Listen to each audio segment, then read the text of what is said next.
Hello everybody, this is Havoc, and leading off of my Power in Politics video, I am going to go over the new official titled DLC, Rome Empire Divided, taking place during the 3rd century crisis. I'm looking on the Steam page. We're going to kind of go through the basics of this. We're going to highlight some things, have a little bit of discussion about it all, and then, yeah, we'll just go dive right on into it. The year is 270 AD. A string of inept emperors and usurpers vying for power has led the Roman Empire to near total economic collapse. This is its gravest crisis yet. Eager to capitalize on Rome's instability, barbarian tribes gather like a storm on the borders to plunder the riches of civilization. To the east, the Sassanids set on a grand conquest that culminates with an assault against Roman lands. They are held back by only a staunch defense held by Palmyra. Queen Zenobia holds fast, but for how long? The once glorious legions are forced to assume a defensive posture as their strength wanes.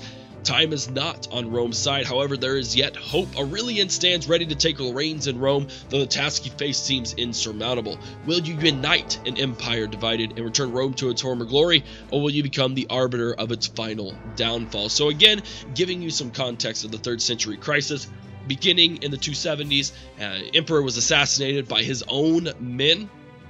At that time, Praetorians were pretty much just as dangerous for an emperor as any other assassin would be, and then began a string of emperor wannabes, basically. Heads of most legions. Legions declared that their general was an emperor, and it kind of just fractured the empire.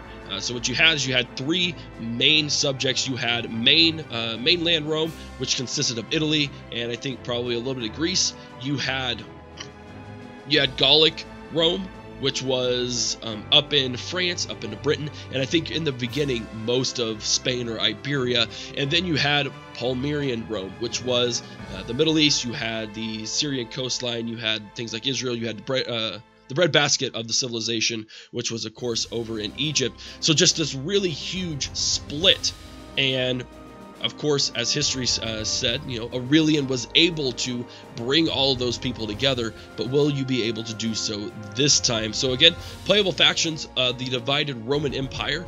They all get Defenders of Civilization plus 15% morale for all units in owner allied territory, and then True Rome, which is the Roman faction, share a major diplomatic penalty with other Roman factions. So right off the bat, there is little to no chance that you are going to make peace with any other Roman faction. It is all-out war. It is pure civil war in every single form of the word, and there's little chance that you're going to be able to resolve this diplomatically, at least with the other Roman factions.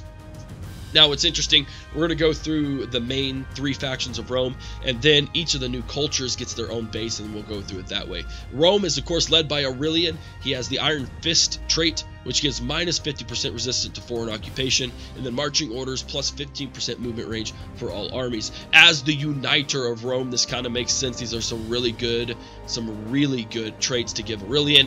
It gives him that resistance to foreign occupation, which means anyone comes in, it's just not gonna, the might of Rome, he just has that stranglehold on there. And then marching orders, just being able to outpace your enemy with that 15% movement range for all armies is really going to help you there.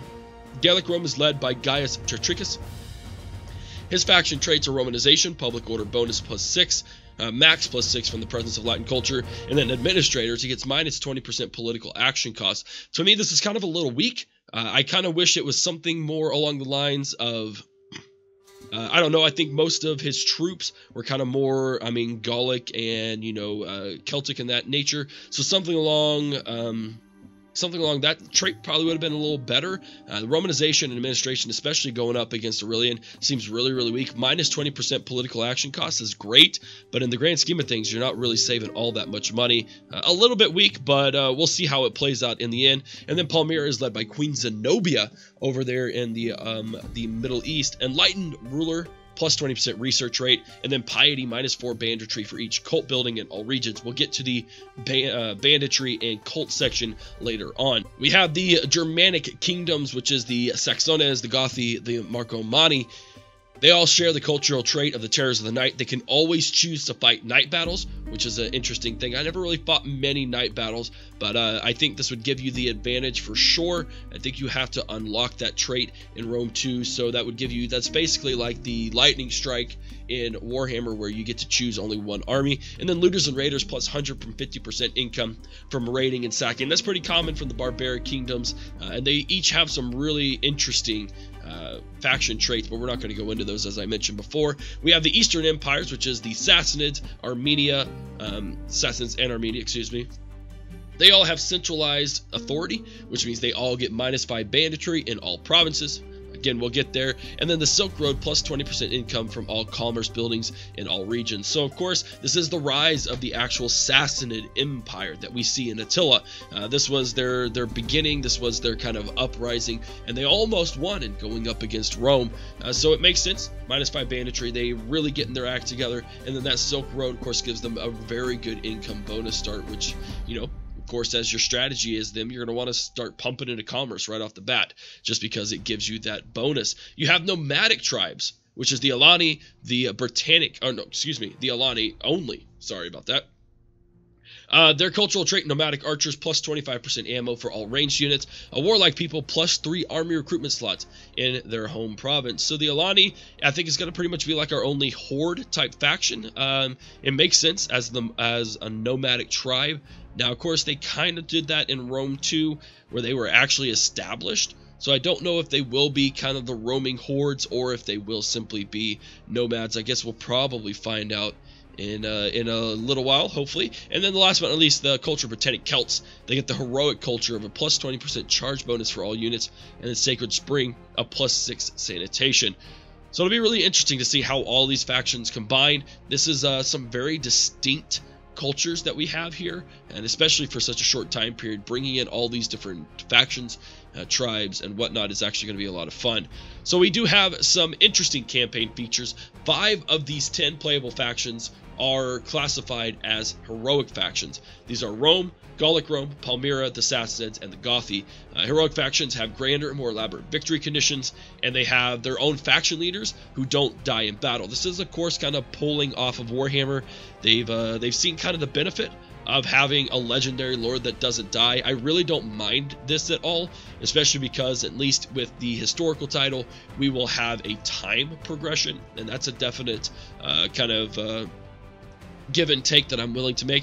Plus, it always, I mean, it makes them that much grander, you know, and that way they can really get into battle, really get into the thick of things, and in which case they would just get wounded, and then you can reinstate them once they come back. Not completely based on history. I mean, you know, obviously if a general or a faction leader died in history, they would be dead forever. But this kind of Warhammer-esque, bringing it back into the historical, is something I'm definitely okay with as a DLC, and simply because there are such heroic heroes in all of these factions. I mean, if Aurelius died, you know, 2 turns in, that's really gonna suck. Like, that would kill the campaign for me. So I think having them as wounded state only works for me. They also have their own flavorful and bespoke event chains that represents the tales of these characters' lives, brings bonuses to their abilities, and enables the player to make meaningful choices regarding their development. So we're really going to see hopefully kind of a skill tree like we've seen in the power and political update, but maybe kind of a blend between that and the Warhammer skill tree. So again, pulling from Warhammer, really being able to create your own unique version of your heroic leader, I think is really, really awesome. We have new events, dilemmas, and missions, both general and faction specific, to introduce new challenges, benefits, and period flavor to your campaigns. Banditry is something that is a new thing to consider here. It's a period of reduced government authority, fosters the spread of banditry. Province now has a variable banditry level, which increases with the size of your domain and the presence of certain local buildings. It can be reduced with the presence of armies, generals, and buildings, and then as your banditry grows, food levels fall, threatening faction-wide shortages. High provincial banditry can also trigger special bandit events to occur. So I think this is really important because it's a good way to really show the decentralization of the empire. I mean, you have upwards of 28 emperors, I do believe, self-proclaimed emperors in this time period. So as such, everything's just going to be pure chaos. I mean, you have each individual legion running around doing its own thing, and so there really is no authority, there is no public order amongst everything. You see a lot of de-urbanization. You see a lot of people spreading from these big cities that Rome has fostered out into the countryside, so there are a lot more vulnerable people and less legions and army people around to help govern them. So it really makes sense the banditry is going to be something in here. Plague is also something that's going to be prominent. Devastating diseases were commonplace in the 3rd century. We have, I think, Ebola. You had a form of the bubonic plague that went through that caused quite a bit of damage, and this isn't even Justinian's plague, which took place a little bit later. So a lot of things plague-wise that will definitely impact your settlement. It hampers growth, public order, reduces income. It can move between neighboring territories, which means it can spread with army movement and along trade routes. Sanitation can prevent plagues, and key texts can improve sanitation faction-wide. So again, this isn't the fall of the empire. You got to remember, that was more along the Attila kind of deal. So this is almost like a pre-Attila event on the Attila size and Attila scale. But you're being ravaged by plague. You're going to want to make sure your armies don't catch it, because if they do, they will be able to reduce their numbers, and then they will bring it everywhere they get. So sanitation will definitely be a priority for you. And of course, you have all of those other faction-wide specific things such as tech that you can use to combat it. And then last but not least, the cults is another thing. Alongside the more established religions, many cults spring up in the 3rd century. These are represented by special building chains that can be constructed by any faction in any settlement. 3 different cults are available: Christianity, Mithraism, and Manichaeism. So, of course, Manichaeism, whatever it is. So, of course, this is before Constantine. So, Christianity is still a minor religion, but it is spreading fast, it's spreading quick, and it is seen as a cult. I mean, early Romans saw Christianity as cannibalistic because they ate the blood, or they ate the body and drank the blood of their god, their idols. So it was very much seen as a cult. It tried to get suppressed, but now it is definitely springing up along those kind of Roman paganism things. A cult building may be built for no cost. Its construction represents your empire, permitting disciples to settle within your territory. Makes cult bonuses easy to obtain, though cult spreads foreign culture, brings disorder into your provinces. In order to remove a cult building, a significant expenditure is required in public order penalties. So it'll be interesting to see the benefits of these 3 different cults, and if you're able to use them correctly, using them as a tool to stabilize your empire, rather than, oops, made a mistake, and then you have a huge issue on your hands trying to get rid of it. General skills have been overhauled and now allow the player to customize and specialize their characters in the disciplines of recruitment, combat strategy, governance, and maritime proficiency. That last one is actually pretty interesting. Rome 2, I think, probably had some better naval battles than Attila. I don't know, I bet that can be a little bit debated. But regardless, just the fact that you're probably going to want to focus on maritime proficiency means that there may be a strong emphasis on maintaining a navy, which makes sense considering as Palmyra you have Egypt, which is the breadbasket of the empire, and so you're going to probably, as one of the other factions, want to use a navy to enforce your will over there to try and get the bread. We also have new narrative technologies. The tech trees have been reconstructed and redesigned to reflect the time period in each of the game's cultural groups. Aurelian's texts chart the journey of an emperor who must reform the military and then unify and defend his empire, which is historically accurate. Aurelian is really probably one of the most underrated emperors of the Roman Empire. He took a faction divided, an empire divided. Not only did he unite it, not only did he take down 2 huge factions, he reformed the military, he jump-started the economy again, and he stabilized the empire up until we get to Attila. Just the fact that he is, those texts kind of reflect that journey, is a really cool way of CA building a story around all of this. Zenobia's technologies tell the story of her rise to power. Tetricus texts reveal his republican political views in an age of a fractured empire. Hormiz, which is the Sassanids, texts portray him as a ruler living to the image of his predecessors, the great kings of the past. And then Canonades, which is the Gothi, his texts tell a tale of a Gothic bloodlust and the many challenges his people must overcome in order to unify and persevere. So again, these narrative technologies for the heroic factions are CA's way of telling a story without officially telling a story, if that makes sense. This isn't Attila, where in 395 Attila's born, and then you have sort of this. It is more, it's unlocked through tech. Your story evolves that way. We also have updated building chains, new admin buildings, deal with tax collection agents, naval training buildings. Palmyra gains a new religious building that is dedicated to the gods. Armenia gains a new religious building related to Christianity, and then new buildings are available for selected factions. For instance, we have a lot of really good specialized buildings. Rome gets the Grand Temple of Sol Invictus. Palmyra gets the Great Colonnade, the Alcanate irrigation system, and the Grand Temple of Baal. The Sassanids get the Grand Statue of Shapur I, and then Armenia gets the the Ech Miadzin Cathedral, the world's first Christian cathedral. So these specialized buildings hopefully are going to add some really good bonuses, and it's really cool that CA is bringing them in here. That is kind of another thing they've kind of hinted at in the past, but is definitely more prominent in Warhammer, as we've seen.